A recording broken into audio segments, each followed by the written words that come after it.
నమస్తే వండర్స్. ఒక్కసారి time travel చేసి సరిగ్గా 200 ఏళ్ళు వెనక్కి అంటే 1813వ సంవత్సరానికి వెళ్దామా? ఒక్కసారి ఊహించుకోండి. అప్పటికి హైదరాబాదులో పెద్ద హాస్పిటళ్ళు లేవు, సరైన మందులు లేవు. సరిగ్గా అప్పుడే ప్లేగు అనే ఒక భయంకరమైన మహమ్మారి సిటీలోకి ఎంటర్ అయింది. పొద్దున ఆరోగ్యంగా ఉన్న మనిషి సాయంత్రానికి శవమైపోతున్నాడు. జనం పిట్టల్లా రాలిపోతున్నారు. ప్రతి వీధిలోనూ భయం, ప్రతి ఇంట్లోనూ ఏడుపులు. కానీ అలాంటి భయంకరమైన చావుల నీడ నుంచి ఈరోజు మనం ఎంతో వైభవంగా జరుపుకునే బోనాల పండుగ ఎలా పుట్టిందో మీకు తెలుసా? అసలు బోనం వెనుక ఉన్న సైన్స్ ఏమిటి? పోతురాజు ఎవరు?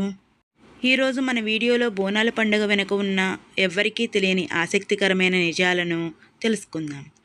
వీడియో చాలా ఇంట్రెస్టింగ్గా ఉంటుంది. ఎక్కడా స్కిప్ చేయకుండా చివరి వరకు చూడండి. హైదరాబాదులో ప్లేగు వ్యాధి వేలాది మందిని బలి తీసుకుంటున్న సమయంలో సికింద్రాబాదుకు చెందిన కొందరు సైనికులు మధ్యప్రదేశ్లోని ఉజ్జయినిలో డ్యూటీలో ఉన్నారు. తమ సొంత ఊర్లలో కుటుంబ సభ్యులు, స్నేహితులు చనిపోతున్నారనే వార్త విని ఆ సైనికులు తీవ్రమైన మానసిక క్షోభను అనుభవించారు. ఇక లాభం లేదని వాళ్ళు నేరుగా ఉజ్జయిని మహంకాళి అమ్మవారి పాదాల చెంతకు చేరారు. తల్లి, మా హైదరాబాదును ఈ మహమ్మారి నుంచి కాపాడు. అందరూ సేఫ్గా ఉంటే మేము తిరిగి వచ్చి నీకు గుడి కట్టి జీవితాంతం బోనం సమర్పిస్తాం అని మొక్కుకున్నారు. ఇక్కడే ఒక మిరాకిల్ జరిగింది. సైనికులు అక్కడ మొక్కుకున్నారో లేదో, ఇక్కడ హైదరాబాదులో ప్లేగు వ్యాధి మరణాలు క్రమక్రమంగా తగ్గిపోయి సిటీ కంప్లీట్గా సేఫ్ అయిపోయింది. దాంతో తమ మాట నిలబెట్టుకుంటూ 1815లో సూరేటి అయ్యప్ప అనే సోల్జర్ ఆధ్వర్యంలో ఉజ్జయిని నుంచి అమ్మవారి విగ్రహాన్ని తెచ్చి సికింద్రాబాదులో ప్రతిష్ఠించారు. ఆ రోజు కృతజ్ఞతగా వండిపెట్టిన నైవేద్యమే చరిత్రలో మొట్టమొదటి బోనం. అసలు బోనం అంటే ఏమిటి? బోనం అంటే భోజనం. అమ్మవారిని మన ఇంటికి ఆడపడుచుగా భావించి ప్రేమతో పెట్టే విందు. అయితే దీని వెనుక అద్భుతమైన సైన్స్ కూడా ఉంది. ఆషాఢమాసం అంటే వర్షాకాలం ప్రారంభం. ఈ టైంలో వాతావరణం మారి దోమలు, వైరస్ల వల్ల కలరా, మలేరియా వంటి రోగాలు వస్తాయి. అందుకే మన పూర్వీకులు ఎంత స్మార్ట్గా ఆలోచించారంటే బోనం కోసం వాడే ప్రతి వస్తువులోనూ ఒక మెడికల్ వాల్యూ ఉంటుంది. మట్టి కుండ, ఇది 100% ఏకో ఫ్రెండ్లీ స్వచ్ఛతకు ప్రతీక. పసుపు వర్సెస్ వేపాకులు. కుండ చుట్టూ రాసే పసుపు, కట్టే వేపాకులు బెస్ట్ యాంటీసెప్టిక్, క్రిమినాశకాలు. ఊరంతా ఈ పసుపు నీళ్లు చల్లడం వల్ల గాలిలోని బ్యాక్టీరియా నశిస్తుంది. బెల్లం, పాలు, అన్నం. ఈ నైవేద్యం శరీరంలో ఇమ్యూనిటీని అంటే రోగనిరోధక శక్తిని పెంచుతుంది.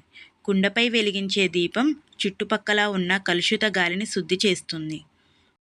ఇక బోనాల జాతరలో అసలైన ఊపు తెప్పించే క్యారెక్టర్ ఎవరంటే పోతురాజు. ఒళ్ళంతా పసుపు, పెద్ద కుంకుమ బొట్టు, కాళ్లకు గజ్జెలు, చేతిలో కొరడాతో పోతురాజు చేసే నృత్యాలు చూస్తే ఎవరికైనా పూనకాలు రావాల్సిందే. అసలు ఈ పోతురాజు ఎవరు? పురాణాల ప్రకారం గ్రామ దేవతలైన 7 అక్కా చెల్లెలకు పోచమ్మ, మైసమ్మ, ఎల్లమ్మ వంటి వారికి ఈయన ఏకైక తమ్ముడు. సింపుల్గా చెప్పాలంటే అమ్మవారికి అలాగే భక్తులకు ఈయన ఒక బాడీగార్డ్ లాంటివాడు. చేతిలో కొరడాను గాలిలో చూపిస్తూ డప్పుల సౌండ్కి ఆయన డ్యాన్స్ చేస్తూ ఉంటే ఊరి సరిహద్దుల నుంచి దుష్టశక్తులు, రోగాలు పారిపోతాయని భక్తుల నమ్మకం. బోనాల పండగ కేవలం ఒక్క రోజుతో అయిపోదు. దీని తరువాత 2 ముఖ్యమైన ఘట్టాలు ఉన్నాయి. మొదటిది రంగం.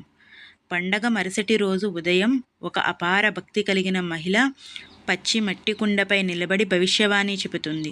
ఆమెలో అమ్మవారే ఆవహించి రాబోయే ఏడాది వర్షాలు ఎలా ఉంటాయి, ప్రజలు ఎలా ఉంటారు అనేది చెప్తుందని నమ్ముతారు. ఇది ఒక రకమైన లైవ్ ప్రిడిక్షన్. రెండవది ఘట్టం. అమ్మవారి ప్రతిరూపమైన కలశాన్ని ఏనుగుపై లేదా పల్లకిపై ఉంచి ఊరంతా గ్రౌండ్గా ఊరేగిస్తారు. ఊరి ప్రజలందరినీ చల్లగా చూడమని వేడుకుంటూ ఆ కలశాన్ని నీటిలో నిమజ్జనం చేయడంతో ఈ జాతర ముగుస్తుంది. చూశారు కదా, బోనం అంటే కేవలం ఒక పండగ మాత్రమే కాదు, ఒక భయంకరమైన మహమ్మారి నుంచి పుట్టిన ఒక అద్భుతమైన నమ్మకం. కులమతాల భేదం లేకుండా అందరినీ ఒకే తాటిపైకి తీర్చే ఒక గొప్ప సంస్కృతి. అందుకే మన ప్రభుత్వం దీనిని తెలంగాణ రాష్ట్ర పండుగగా గుర్తించింది. మరి ఈ వీడియోలో మీకు ఏ పార్ట్ బాగా నచ్చిందో కింద కామెంట్ చేయండి.